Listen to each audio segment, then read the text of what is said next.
ওইসব নয়, তাকে মধ্যখানে দাঁড় করিয়ে মুন্ডুচ্ছেদ করে দাও, তার লেগে কোনো আইন প্রয়োগ করা লাগবে না, তাকে জেলে রাখার প্রয়োজন পড়বে না, এটাই হচ্ছে শরীয়ত। সে যখন ধর্ষণ করে হত্যা করেছে তাকে মধ্যখানে দাঁড় করিয়ে তার মুন্ডুচ্ছেদ করে দাও। আর আমাদের দেশে কিস লিয়ে কিয়া তুমনে কিউ কিয়া, দেশালাকে জেলেতে রুটি আর তরকারি খাইয়ে আবার সাঁত তৈরি করছে, মানে যদি ছাড় পাস তা আবার চালাবি। ইসলাম নিষেধ করেছে, ওই জন্য হারাম। শুনে রেখে দেন আমার ভাই, আমি বলিনি, আমাদের দেশের একজন মুখ্যমন্ত্রী, দিল্লির মুখ্যমন্ত্রী অরবিন্দ কেজরিওয়াল পার্লামেন্টে দাঁড়িয়ে বলেছিলেন, যদি ভারতের যতগুলো নেতা মন্ত্রী আছে এরা যদি হযরতে উমরের মতো জীবন যাপন করে, ভারতে গরিব বলে আর কেউ গরিব থাকবে না। জোরে বলুন সুবহানাল্লাহ। যদি বলেন প্রমাণ দেন। হযরতে উমরে ফারুক রাদিয়াল্লাহু তাআলা আনহু মক্কার গভর্নর, আরব ভূমির গভর্নর, মিশরের গভর্নর এলো আর বললে আমি হযরতে উমরের সঙ্গে মুলাকাত করতে চাই।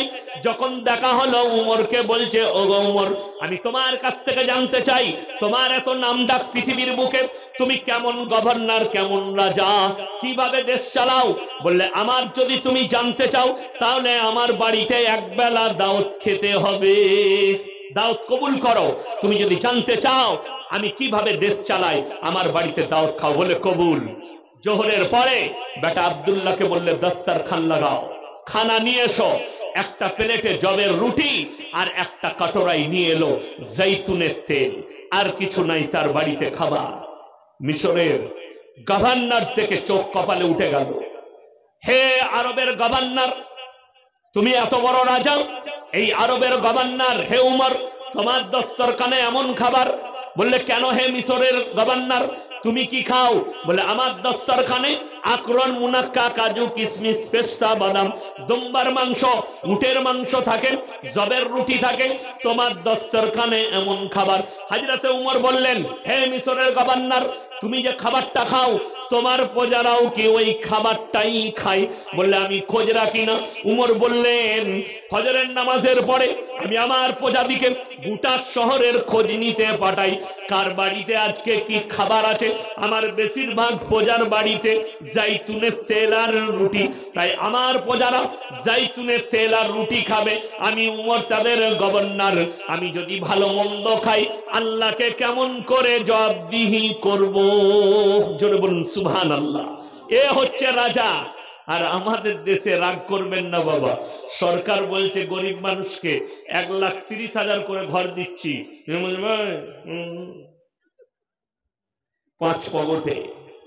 যারা এই ধরনের অন্যায় করে, আল্লাহর কসম করে বলছি, তোমার সন্তান কষ্ট পাবে, তোমার পরিবার কষ্ট পাবে, তুমি কবরে আল্লাহর কাছে জবাব দেবে। তুমি যদি ইমানদার হও, মুমিন হও, গরিবের হেল্প করো, তাদের কাছ থেকে ফায়দা লুটো না, তাদের পয়সা গরিবের হক মেরে খাও না। আজকে বড় কষ্ট লাগে, আমাদের সমাজের লোক মনে করে মসজিদে নামাজ পড়লে আর মসজিদে দান করলে আর মাদ্রাসায় দান করলে, এই মৌলবীদের পকেট গরম করলে আমার জন্য মনে হয় নামাজ পড়েছি, মাথা ঠুকেছি, আমার জন্য জান্নাত রেডি। না, শোনো, নামাজ আল্লাহর হক, রোজা আল্লাহর হক, কোরআন তেলাওয়াত আল্লাহর হক, এগুলো আল্লাহর হক আদায় করেছেন। দান খয়রাত করেছেন, আল্লাহর হক আদায় করেছেন, মসজিদে মাদ্রাসায় দান খয়রাত করেছেন। আর আল্লাহ সব থেকে ডেঞ্জার হিসাব যেটা নেবেন সেটা হচ্ছে বান্দার হকে। তুমি তোমার মা বাবার কিভাবে হক আদায় করেছো, তোমার প্রতিবেশীর হক আদায় করেছো না হক মেরে খেয়েছো, তারা একটা একটা করে পাকড়াও হবে কিয়ামতের দিনে।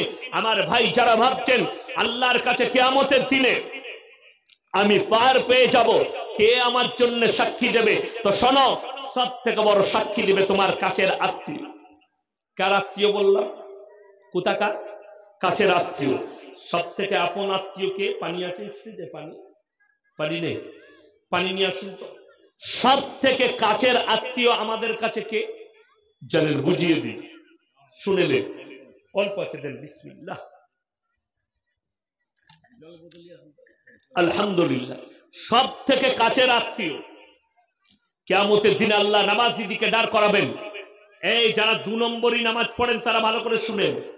অনেকজন 2 নম্বরই নামাজ পড়ে লোক দেখানোর জন্য, গিয়ে কোন রকম মাথাটা ঠুকি, লোকে মনে করবে সালা নামাজি, কিন্তু সে জানে কি কিয়ামতের দিন আল্লাহ দাঁড় করাবেন।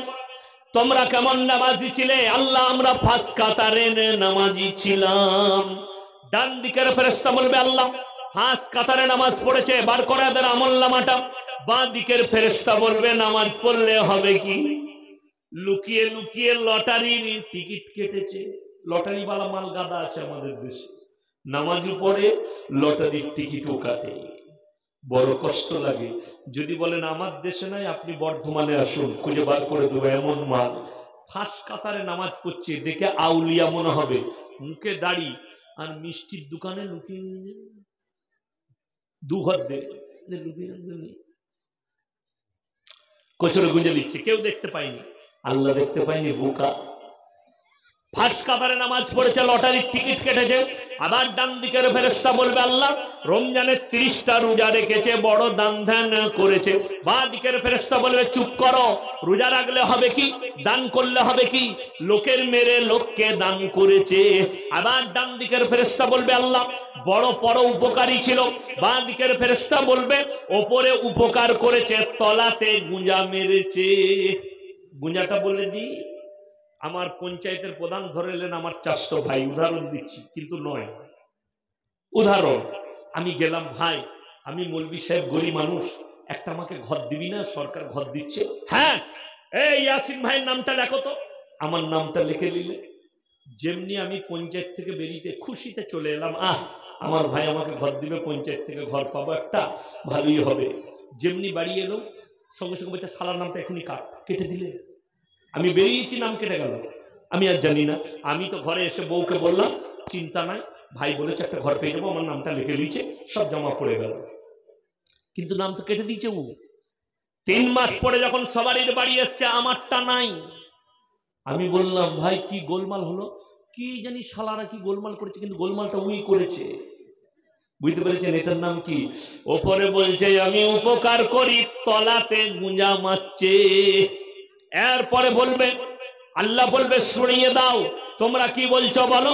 তখন তারা বলবে আল্লাহ নামাজি মুসল্লি ছিলাম, আমরা ভালো লোক ছিলাম, জানি না কেমন করে মনে হচ্ছে যেন আমাদের আমলনামা গোলমাল হয়েছে। আমার আল্লাহ রাব্বুল আলামিন বলবেন এরপরে সরিয়ে দাও, হে আমার বান্দারা শোনো, তোমাদের কাছের আত্মীয় যদি সাক্ষী প্রদান করে তোমরা কি করবে বলো। তখন তাদের কাছে সাক্ষী দেবে, তারা ঘুরে ঘুরে দেখবে, আমার বাপ দেবে না মা দিবে, আমার স্ত্রী দিবে না আমার সন্তান দেবে। আমার আল্লাহ রাব্বুল আলামিন বলবেন কেন তোমরা দুনিয়ার বুকে আমার কোরআনকে জিজ্ঞাসা করনি? কোরআনের সূরা ইয়াসিন, আল ইয়াউমা নাখতিমু আলা আফওয়াহিহিম ওয়া তুকাল্লিমুনা আইদিহিম ওয়া তাশহাদু আরজুলুহুম বিমা কানু ইয়াকসিবুন। আজকে আমি তোমাদের জবানগুলো সেলাই করে দেব, তোমাদের হাত কথা বলবে, আমি কথা বলার যোগ্যতা দান করব। তোমাদের অঙ্গ প্রত্যঙ্গকে আমি আল্লাহ কথা বলার যোগ্যতা দেব, তারা সাক্ষী প্রদান করবে। আর এরাই হচ্ছে তোমাদের সবথেকে নিকটতম আত্মীয়, এরা তোমাদের জন্য সাক্ষী প্রদান করবে। আমার ভাইয়েরা যদি মনে মনে হয় এই ইয়াসিন ভাই বয়ান করছে আমরা হিদায়াত পাবো, এই আমাকে দোয়া করে পার করাবে, আমার ভাইয়েরা শুনে রেখে দেন। আমার আল্লাহ রাব্বুল আলামিন সূরা বাকারার 2য় পৃষ্ঠা আমার রব্বুল আলামিনকে বললেন হে আমার নবী শোনো, তোমরা যারা মনে করছো যে আমি আল্লাহ, আমি নবী হিদায়াতের মালিক, তারা শুনে নাও আল্লাহ এবং রাসূলকে। আমার আল্লাহ রাব্বুল আলামিন বললেন ইন্নাল্লাযীনা কাফারু সাওয়াউন আলাইহিম আনজারতাহুম আম লাম তুনজিরহুম লা ইউমিনুন। হে আমার নবী বলো, তুমি যত কোরআন শোনাবে শোনাও, যত বুঝাবে বুঝাও, কিন্তু যারা বেঈমান কাফের নেমো খারাম হবে, যারা মানার নয় তারা কখনো মেনে নিবে না। আমার নবী বিশ্ব নবী কেঁদেছেন ওগো আল্লাহ, কেন তারা আমার কথায় আপনার কথা কোরআনের কথা মানবে না? কোরআন নকল করছে, হে আমার নবী জিজ্ঞেস করো আমার কোরআনকে। খাতামাল্লাহু আলা কুলুবিহিম ওয়া আলা সামইহিম ওয়া আলা আবসারিহিম গিশাওয়া ওয়া লাহুম আযাবুন আযীম। খাতামাল্লাহু আলা কুলুবিহিম, কুলুব মানে হচ্ছে হৃদয়টা, তাদের হৃদয়েতে তালা মারা গেছে। ওয়া আলা সামইহিম, আর তাদের কানেতে মোহর মারা গেছে। ওয়া আলা আবসারিহিম গিশাওয়া, আর তাদের চোখেতে পর্দা পড়েছে, তারা কখনো দিনের রাস্তায় আসবে না। হে আমার নবী বলো ওয়া লাহুম আযাবুন আযীম, তাদের জন্য পরকালে কঠোর শাস্তি রাখা আছে। এরপরে অপর জায়গায় চলুন, আমার আল্লাহ রাব্বুল আলামিন কোরআনে বললেন, অপর জায়গায় আলোচনা করলেন। আমার ভাইয়েরা, আমার মায়েরা ভালো করে শুনবেন, এটা বড় ডেঞ্জার আয়াত। আমার নবীজি চোখ দিয়ে দরদর করে পানি পড়েছে। কোরআন নকল করছে, ওয়ালাউ আন্নানা নাযালনা ইলাইহিমুল মালাইকা ওয়া কাল্লামাহুমুল মাউতা ওয়া হাসারনা আলাইহিম কুল্লা শাইইন কুবুলা মা কানু লিউমিনু ইল্লা আন ইয়াশা আল্লাহ ওয়ালাকিন্না আকসারাহুম ইয়াজহালুন। হে আমার নবী, পৃথিবীর মানুষকে বলে দাও, ওয়ালাউ আন্নানা নাযালনা ইলাইহিমুল মালাইকা, মালাইকা মানে হচ্ছে ফেরেশতা। আমি আল্লাহ রাব্বুল আলামিন যদি এদের কাছে ফেরেশতা পাঠাই, ওয়া কাল্লামাহুমুল মাউতা, আর তারা যদি যারা মারা গেছে, কবরে চলে গেছে, তারা যদি কবর থেকে উঠে আসে আর বলে তোমরা ভালো কাজ করো, নেক কাজ করো, নেক আমল করো, হে আমার নবী, তারপরও যারা বেঈমান কাফের নেমো খারাম হবে, যারা মানার নয় তারা কখনো মেনে নিবে না। আমার ভাইয়ের, আমার মায়েরা, বোনেরা, সবাই নিয়ত করে নেন, আজ থেকে আমরা পাকাপুক্ত মুমিন হব ইনশাআল্লাহ। আল্লাহ মুমিনদের জন্য পুরস্কার ঘোষণা করেছেন, আর বেঈমান কাফেরদের জন্য সেদিনে বড় কষ্ট রাখা আছে। আমার আল্লাহ রাব্বুল আলামিন এই দুনিয়াতে উপভোগ করার জন্য যতগুলো মাল দিয়েছে, শোনো, আমি আল্লাহ এত নিয়ামত দিয়ে ঢেকেছি তোমরা অনুভব করতে পারবে না। যেমন সমুদ্রের মধ্যে মাছ হাবুডুবু খাই, এক প্রান্ত থেকে আর এক প্রান্ত ছুটে বেড়াই। নদীর মধ্যে মাছ এমন ভাবে ছুটে বেড়াই এক প্রান্ত থেকে আর এক প্রান্ত। আমি আল্লাহ রাব্বুল আলামিন গোটা পৃথিবীটা নিয়ামতে ভরপুর করেছি।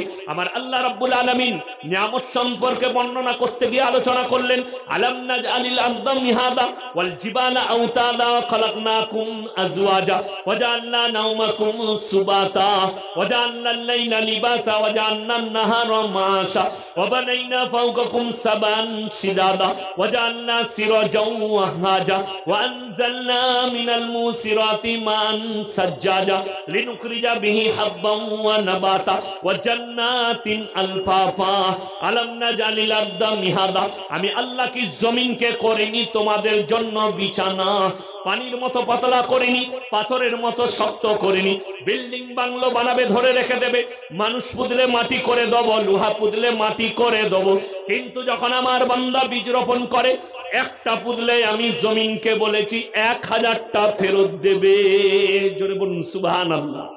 মানুষকে পুঁতে দিলে জমিন মাটি করে দেয়, লোহা পুতলে মাটি করে দেয়, কিন্তু আমি জমিনকে বলেছি আমার বান্দা যখন বীজ রোপণ করবে, একটা পুতলে তুমি 1000টা ফেরত দেবে। জোরে বলুন সুবহানাল্লাহ। যারা আল্লাহকে চিনতে পারেননি, আজকে আমি আপনাদেরকে দেখিয়ে দিয়ে যাই, চোখে আঙ্গুল দিয়ে দিই, আপনি চিনতে পারবেন আল্লাহকে। আমাদের দেশের অনেক বেঈমান কাফের আল্লাহকে চিনতে পারেনি। আমার ভাইয়েরা, আলাম নাজআলিল আরদা মিহাদা, আমি কি জমিনকে করিনি তোমাদের জন্য বিছানা, ওয়াল জিবালা আওতাদা, আর পাহাড়গুলোকে খুঁটো গেড়েছি, জমিন তুমি নড়াচড়া করো না। এখানে বিজ্ঞান বলেছে পৃথিবীটা ঘুরছে, চন্দ্র সূর্য দাঁড়িয়ে আছে। পড়েছেন না পড়েননি ভূগোলে? পৃথিবী ঘুরছে, চন্দ্র সূর্য দাঁড়িয়ে আছে। এই তথ্যটা সম্পূর্ণ কোরআন ভিত্তিক ভুল তথ্য। কোরআনের বিপরীত কথা বৈজ্ঞানিকের। তার 1 নম্বর প্রমাণ, আমি যখন স্কুলে পড়তাম না, আমার ভূগোলের মাস্টারের নাম ছিল রবি বাবু। খুবই ভদ্র মানুষ ছিলেন, ভালোবাসতেন, মাঝে মাঝে ডাস্টারে করে ডাস্টার ছুঁড়ে মারতেন।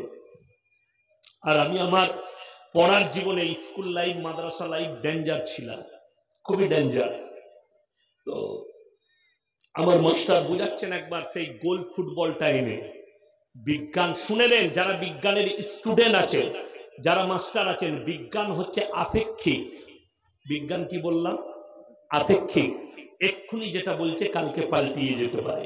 আমরা পড়েছি পৃথিবীটা কমলা লেবুর মতো। কে কে পড়েছেন হাত তুলেন তো, পড়েননি আপনারা? পৃথিবীটা কমলা লেবুর মতো। পরের বৈজ্ঞানিক এসে বললেন নট কমলা লেবু, পৃথিবীটা গোল ফুটবলের মতো।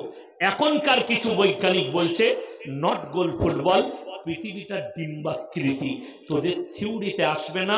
পরের কোনো বৈজ্ঞানিক এসে আবার বলবে মালটা টেরা বেঁকা, খুঁজে পাবি না। কি বুঝলেন? বুঝতে পেরেছেন না পারেননি? বিজ্ঞান বলেছে। তো আমি আমার মাস্টারকে বললাম, স্যার এই যে বলছেন গোল ফুটবলের মতো, কমলা লেবু পড়েছি থ্রিতে আর এইখানে এসে হয়ে গেল গোল ফুটবল। আচ্ছা গোল ফুটবল যে তলা দিকে যে মাল কটা থাকে তারা নিচেই পড়ে যায় না? সে কি করছে শুনে বলে, বোকা, একটা পিঁপড়ে নিয়ে এলো, পিঁপড়ে ছেড়ে দিলেন মাস্টার, পিঁপড়েটা ছেড়ে, পিঁপড়েটা কিন্তু পৃথিবীর চারিদিকে ঘুরছে। বলছে যেভাবে এই পিঁপড়েটা চলে বেড়াচ্ছে মানুষ এরকম চারিদিকে ঘুরে বেড়াচ্ছে। আমি বললাম স্যার আপনি দেয়ালে চেপে দেখান তো। বুঝতে পেরেছেন না পারেন? আপনি দেয়ালে চাপে, বলে দেয়ালে কি করে চাপবো? আমরা স্যার পিঁপড়ের সিফাত হচ্ছে তাকে যদি আসমান পর্যন্ত বাঁশ দেওয়া হয় সে আসমান পর্যন্ত চলে যাবার ক্ষমতা রাখে আল্লাহ। এই সিফাতটা পিঁপড়েকে দান করেছে। এই সিফাত কিন্তু আল্লাহ মানুষকে দেয়নি যে দেওয়ালে চলতে পারবে, ঠিক কি না? মানুষের মধ্যে এই সিফাত নাই। তাই যে উদাহরণটা দিচ্ছেন এটা ভুল। আমাকে বললে তুই মাদ্রাসায় পড়ছিস তো ওই জন্য বেশি শিয়াল পণ্ডিত হয়ে গেছিস, কি বুঝলে? আমি বললাম আমি যেটা পড়ছি ওটা ঠিক, এটা ভুল। লেখা আছে পৃথিবীটা ঘুরছে, আমি তথ্য দিচ্ছি আপনাদিকে, বুঝিয়ে দিচ্ছি। যারা বলছে চন্দ্র সূর্য দাঁড়িয়ে আছে, শুনে রেখে দেন। এই যে স্টেজে আমরা চারজন বসে আছি সামনে চেয়ারে, এই স্টেজ যদি ঘুরে আর আমরা যদি নিজের জায়গায় স্টপ থাকি আমাদের দিক পরিবর্তন হবে, কিন্তু স্থান কারুর পরিবর্তন হবে না। কিন্তু চন্দ্র গ্রহণ সূর্য গ্রহণের মানে হচ্ছে একে অপরকে ওভারটেক করা। চন্দ্র আর সূর্য যদি নিজের জায়গায় দাঁড়িয়ে থাকতো চন্দ্র সূর্য গ্রহণ হবার কোনো সম্ভাবনাই থাকতো না। চলুন কোরআনকে জিজ্ঞেস করুন। আমার নবী বিশ্ব নবীকে বেঈমান কাফেররা প্রশ্ন করেছে, ইয়াসআলু আইয়ানা ইয়াউমুল কিয়ামাহ, ওগো নবী কিয়ামতটা কবে হবে? আমার আল্লাহ বললেন হে আমার নবী তুমি উত্তর দাও, ফাইদা বারিকাল বাসার ওয়া খাসাফাল কমার ওয়া জুমিয়াশ শামসু ওয়াল কমার, যেদিনে তোমাদের চোখগুলো স্থির হবে, ওয়া খাসাফাল কমার, যেদিনে চন্দ্র আলোহীন হবে, ওয়া জুমিয়াশ শামসু ওয়াল কমার, যেদিনে চন্দ্র আর সূর্যকে একটা রাস্তাতে টক্কর খাওয়াবো। যেদিনে চন্দ্র আর সূর্যকে একটা রাস্তায় টক্কর খাওয়ানো হবে। কোরআনের এই ব্যাখ্যার বিশ্লেষণের দ্বারা বোঝা যায়, কোরআনের এই তাফসীরের দ্বারা বোঝা যায় চন্দ্র আর সূর্য নিজের জায়গায় চলছে। সূরা ইয়াসিনে আছে কুল্লু ফি ফালাকিন ইয়াসমাহুন, নবমণ্ডলে যা আছে তারা যেন নিজের নিজের কক্ষপথে চলমান, নিজের নিজের রাস্তায় চলমান। জোরে বলুন সুবহানাল্লাহ। আমার আল্লাহ রাব্বুল আলামিন বললেন আলাম নাজআলিল আরদা মিহাদা, আমি কি জমিনকে করিনি তোমাদের জন্য বিছানা, ওয়াল জিবালা আওতাদা, আর পাহাড়গুলোকে খুঁটো গেড়েছি জমিন তুমি নড়াচড়া করো না। পাহাড়গুলোকে খুঁটো গেড়েছি জমিন তুমি নড়াচড়া করবে না। ওয়া খালাকনাকুম আজওয়াজা, আর আমি তোমাদিকে তৈরি করেছি জুড়া জুড়া, নারী আর স্ত্রী, স্ত্রী আর পুরুষ, উঁচু আর নিচু, আসমান আর জমিন, চন্দ্র আর সূর্য, স্থল আর পানি, সব আমি সুখ আর দুঃখ সব আমি জুড়া জুড়া করেছি। আমি আল্লাহ খালি বিজোড়, বাকি সব আমি জুড়া জুড়া সৃষ্টি করেছি, বাকি সব জুড়া জুড়া, আমি আল্লাহ খালি বিজোড়।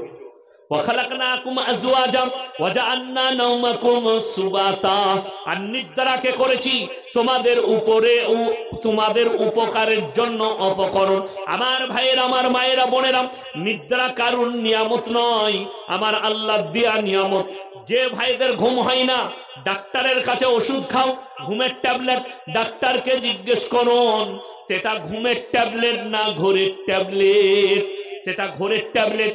নিদ্রা হচ্ছে আমার আল্লাহ দিয়া নিয়ামত। ওয়াজআলনা নাওমাকুম সুবাতা, তোমাদের জন্য নিদ্রাকে করেছি উপকরণ, উপকারের জন্য। ওয়াজআলনা নাওমাকুম সুবাতা ওয়াজআলনাল লাইলা লিবাসা ওয়াজআলনান নাহারা মাআশা, আর রাত্রিকে করেছি নিঝুম এবং পর্দা। রাত্রিতে আমি আমার পশু পক্ষীকে বলে দিই আমার বান্দার ঘুমের ডিস্টার্ব হবে, তাই তোমরা চেঁচামেচি করো না। ওয়াজআলনান নাহারা মাআশা, আর দিনকে করেছি তোমাদের খাদ্য অন্বেষণের জন্য। ফজরের সময় 2 রাকাত করে 4 রাকাত নামাজ আদায় করো, আর হালাল রুজির সন্ধানে বেরিয়ে পড়ো। হালাল রুজি কোথায় আছে হালাল রুজির সন্ধান করে বেরিয়ে পড়ো। আমার ভাইয়েরা, আমার মায়েরা, বোনেরা, ওয়াজআলনা সিরাজাও ওয়াহাজা, আর সূর্যকে দাঁড় করিয়েছি। ওয়াজআলনা নাহারা মাআশা ওয়া বানাইনা ফাওকাকুম সাবান শিদাদা, আর তোমাদের মাথার উপরে বিনা বাঁধনে বিনা